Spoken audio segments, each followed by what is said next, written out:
Alright guys, I'm going to give you another little tip for newer excavator operators on how to cross a concrete curb. If you just drive straight over the curb with metal tracks, you're going to destroy that curb.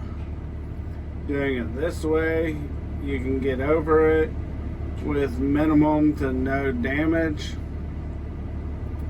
First thing you're going to do is pull up to the curb about as close as you can, extend your boom and bucket out, and then lift up the front, track to where the curb is about halfway in the middle of your tracks. Let the front down slowly, then you'll spin around, pick up the back, and track the rest of the way across the curb. If you do this right and you do it slow, you can get across the curbs without any damage. So first thing I'm going to do is pull up about as close as I can to the curb. Extend your bucket out. I like to extend my bucket out to where it's about as far as it'll go. That way I have plenty of room to track. We're going to pick up the front, and as we're picking up the front, start tracking forward. When you get about halfway,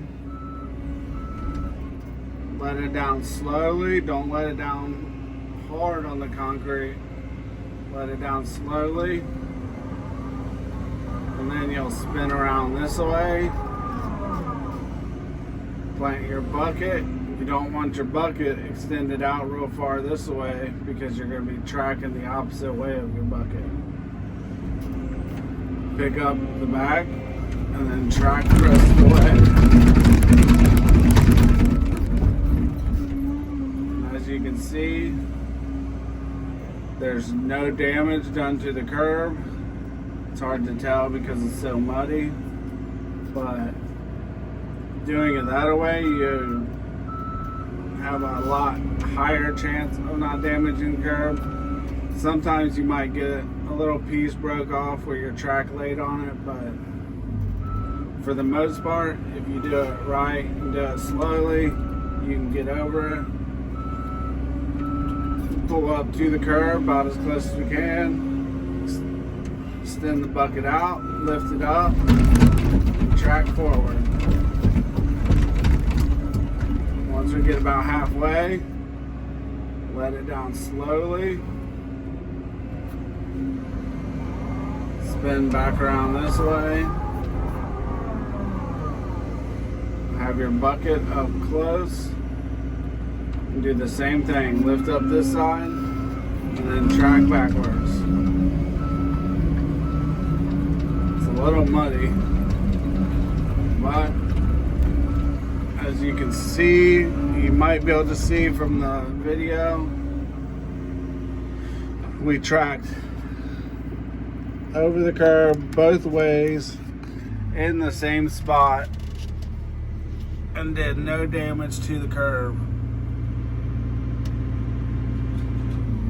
So I hope this helps some newer excavators or people trying to learn. I'll try to drop videos here and there of some tricks and tips that I've picked up along the way. I don't claim to be great or the best excavator in the world, or good for that matter, but I have spent a lot of time in an excavator, and I have picked up on tricks and tips that will make your job easier. If you haven't, hit that subscribe button, click the thumbs up, and I appreciate everyone that has subscribed so far. It means a lot to me, and I appreciate each and every one of you. I will see you guys on the next one.